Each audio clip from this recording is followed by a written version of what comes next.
Hi everyone. So welcome to final lecture of Ancient and Medieval History. ठीक है. आज के लेक्चर में हम Ancient and Medieval History आपका पूरा कंप्लीट कर देंगे, right? And will be proceeding with the next new subject that is your geography. इसमें काफी मजा आएगा, ठीक है? Because there will be a lot of practical things which you can relate to. Subject wise, if you see, history is all about the facts and the narratives, right? But geography is a subject which is very much relative. आप हर चीज उससे relate कर सकते हो, right? If there is a change in the weather, change in the climate, how does a soil formation happen? What is the concept of weathering? ठीक है. Then we'll understand how the time zones work, what is Coriolis effect, all those things, how a season change, the migration of birds from one continent to another continent during the change of the temperature. All those things are very much relative when we talk about geography, right? So it is always interesting because you can always look out, right? You can observe the changes in the weather whenever you go outside. You can just understand the changes that is happening across the globe, right? So geography will be the next subject we'll be picking after the ancient medieval history. And if I compare subject wise, so yes, ancient medieval history do contain some important topics. But yes, history is specifically more about the facts and narratives. ठीक है. History is all about narrative. आप कोई भी एक incident उठा के देख लो. If I take an example, if I say about 1947 partition, ठीक है, एक नरेटिव जो इंडिया में बिल्ट हुआ है और अगर एक नरेटिव आपका पाकिस्तान में बिल्ट हुआ है, ठीक है, both the narratives will be completely different.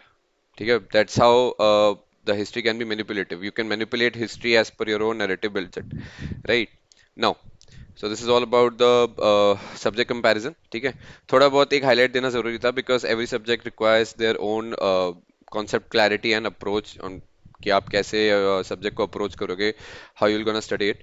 But yes, all in all, ancient medieval history, we are ending this subject in today's lecture, which the lecture 16 will be the last lecture, and from next lecture onwards, it will be geography. ठीक है. We'll start from the foundation and then physical geography होते हुए then will go towards the maps and all. ठीक है. तो मजा आएगा and will cover every aspect of geography. ठीक है. फिजिकल ज्योग्राफी हो गई आपकी, कॉन्टिनेंटल थ्योरीज हो गई, आपका एग्रीकल्चरल कैसे काम करता है, व्हाट ऑल थिंग्स, ओशनोग्राफी.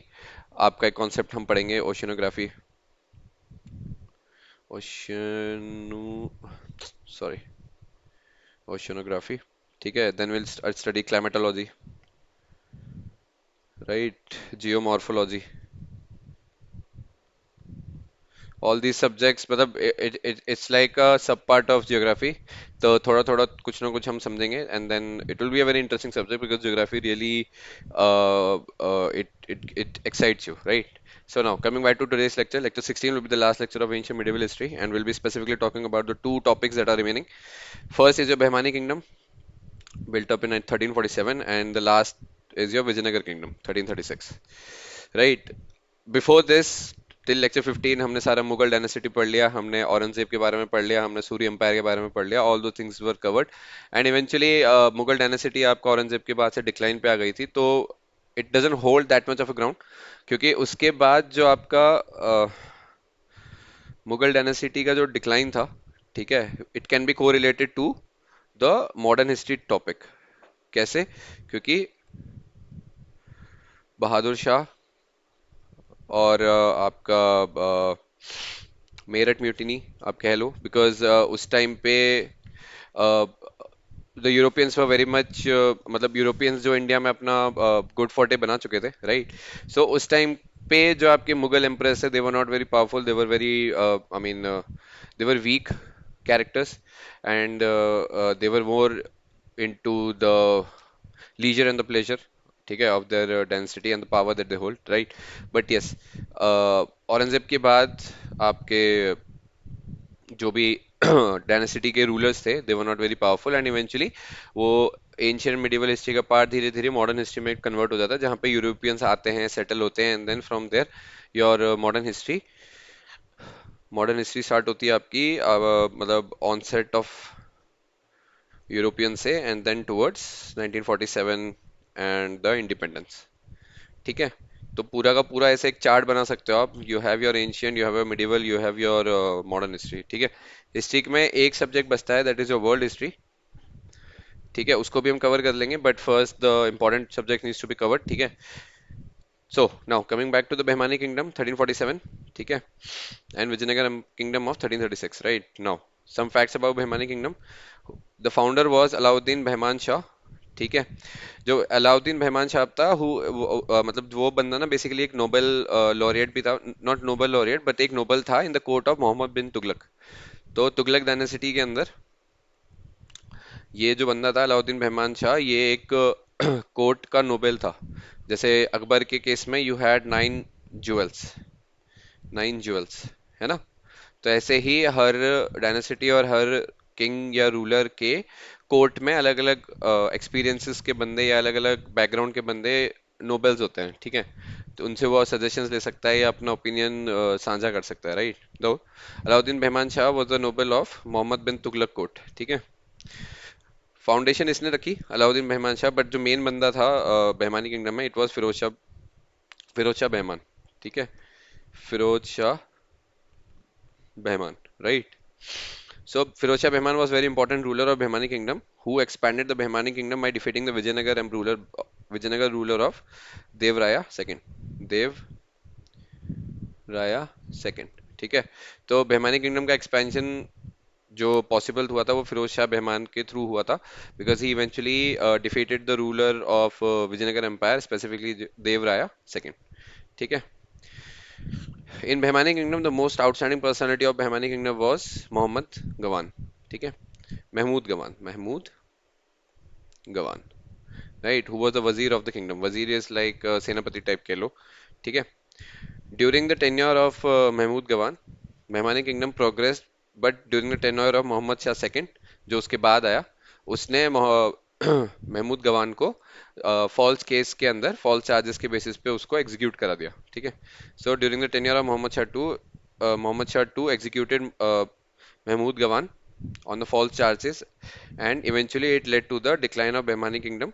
मतलब स्टार्ट हो गया था behmani kingdom from the moment Mohammad Shah second ने जो अपना टेन्योर संभाला और उसको महमूद गवान को एग्जीक्यूट करा दिया, ठीक है। एंड फर्दर मोस्ट जब डिक्लाइन होना स्टार्ट हुआ behmani किंगडम का, it got divided into the following houses, ठीक है। तो मतलब एक जैसे आप इसको ऐसे मान लो, जब यूएसएसआर ब्रेक हुआ था तो 15 कंट्रीज निकली थी। सिमिलरली जब behmani किंगडम ब्रेक हुआ, it got divided into 5 houses, 5 houses, ठीक है। कौन कौन से हाउसेज हैं? बीजापुर, बिदार, बेरार, गोलकोंडा एंड अहमदनगर, ठीक है। इंपॉर्टेंट थिंग, ये इंपॉर्टेंट है, पता होना चाहिए, ठीक है। Important, right. Now so this was all about behmani kingdom. ज़्यादा कुछ है नहीं इसमें, तुम किसी भी स्टैंडर्ड बुक को रेफर करके देख सकते हो, but you have to make sure that your understanding of the subject should be as per the UPSC GS one requirement, right. तुम्हें इसमें कोई पीएचडी हासिल नहीं करनी है, तुम्हें ये नहीं पता होना चाहिए कि भाई कौन सी तारीख को क्या हुआ था, but you should be knowing the whole, मतलब history is all about a narrative, ठीक है। तो तुम्हारे नरेटिव क्लियर होने चाहिए कि behmani किंगडम क्यों आया, कैसे आया, कौन सा रूलर ने क्या इंप्लीमेंट करा, क्यों इंप्लीमेंट करा, एंड इवेंचुअली द डाउनफॉल कैसे आया, राइट। बेसिक थिंग्स, ठीक है। Now coming to the second part of the today's lecture, it's Vijayanagar Kingdom 1336.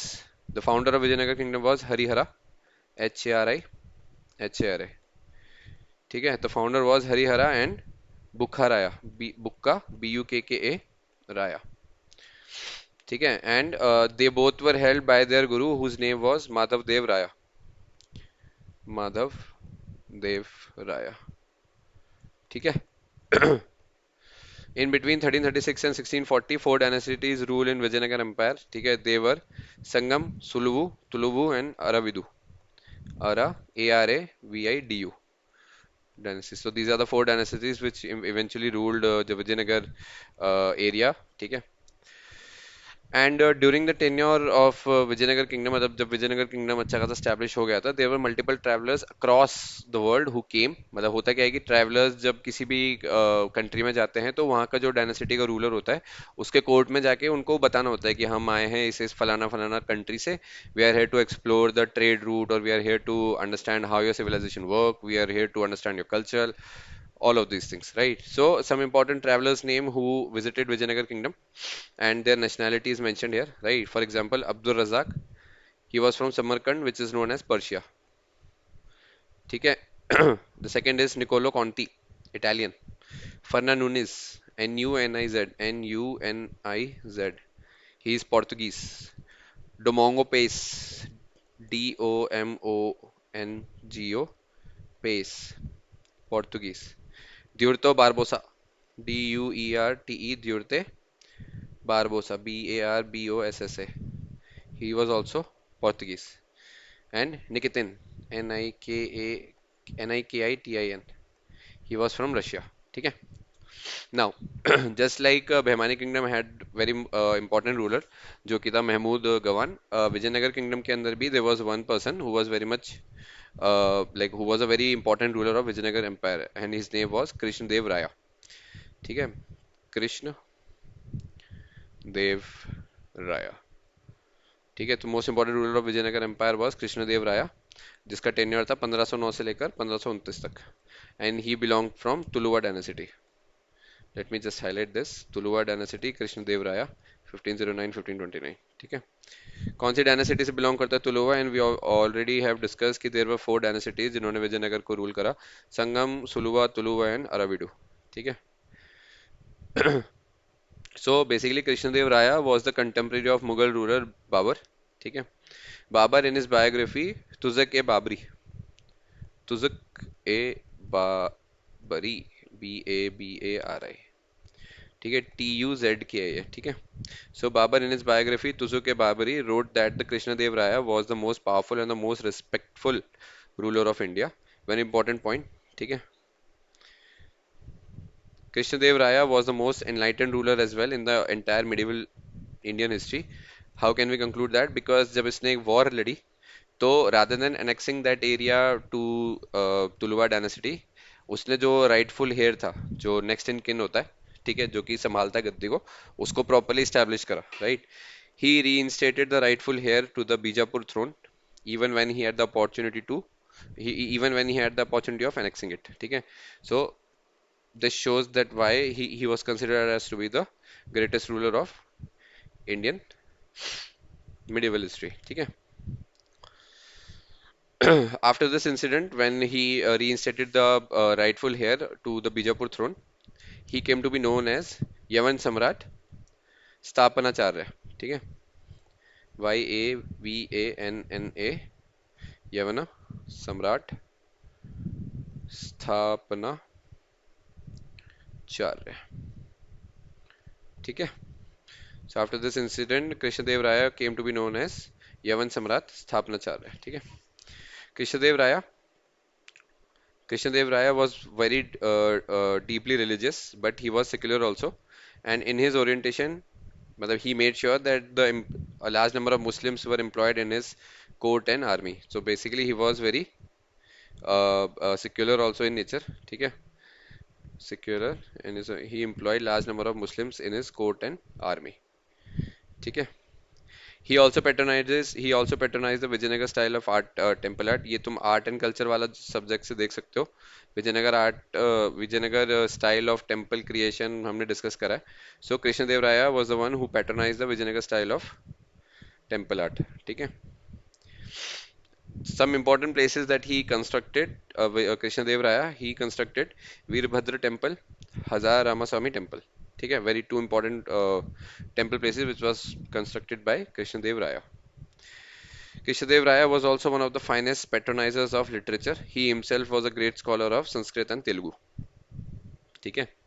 Dialect के बारे में पता लगता है, एंड इससे भी पता लगता है कि how well read he was. In Telugu he wrote a very famous poetry known as Amukta Malyada. A-M-U-K-T-A-M-A-L-Y-A-D-A. ठीक है. Amukta Malyada. ठीक है. During his tenure, his period is considered as a golden age of Telugu literature. Very important point. ठीक है. He maintained 8 luminaries in his court, which was named as Ashtadiggaj. Ashtadiggaj.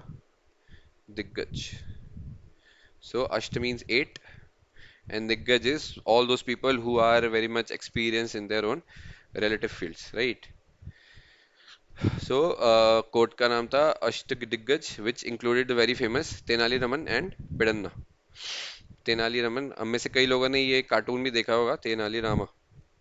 तो this person was actually a very renowned, मतलब वो उस court में थे, मतलब कृष्णदेव राय के कोर्ट में बेसिकली थे तेनाली रामन, ठीक है। एंड पिडन्ना, पिडन्ना को मतलब some important crucial point, Peddana is also is often known as the father of Telugu literature, ठीक है। और जो पेडना ने कुछ कंपोजिशन करी थी उसमें से एक बहुत ही फेमस थी in Telugu, that was named as Manu Charitra, MAUNCHARITM, ठीक है, मनु चरित्रम। कृष्णदेव राय also patronized Kannada, Tamil and Sanskrit language apart from Telugu, ठीक है। So during after the battle of Talikota, battle of Talikota 1565, which combined the army of Behmani, मतलब behmani kingdom की सारी आर्मीज इकट्ठा होने के बाद जो बैटल ऑफ तालिकोटा हुआ, उसमें इवेंचुअली जो विजयनगर किंगडम के रूलर थे वो हार गए, and from then onwards the decline of Vijayanagar started, which was final by 1640। 16 तक 40 के बाद फिर विजयनगर एम्पायर आपका खत्म हो गया, ठीक है। So this is all for today, and this is all about the ancient and medieval history subject as in whole. We have completed almost everything. We have covered everything. We have given you the reference book also. Reference book बता रखी है starting के lectures में, उसको refer करो। Notes का combination आपको बता ही रखा है, इसमें पढ़ो, बुक को रेफर करो, कुछ मिसिंग है तो उसको नोट्स में ऐड करो। स्टार्ट डूइंग PYQs, ठीक है, प्रीलिम्स और मेंस दोनों के हिसाब से, ठीक है। And from next subject onwards और द नेक्स्ट लेक्चर ऑनवर्ड्स और the next video onwards will be starting with geography. तो विल स्टार्ट विद लेक्चर 1, ठीक है, बेसिक्स से शुरू करेंगे and then will take it forward, right. So this is all for today, thank you for watching, keep learning, keep working hard, and I will see you in the next one. Bye bye, take care.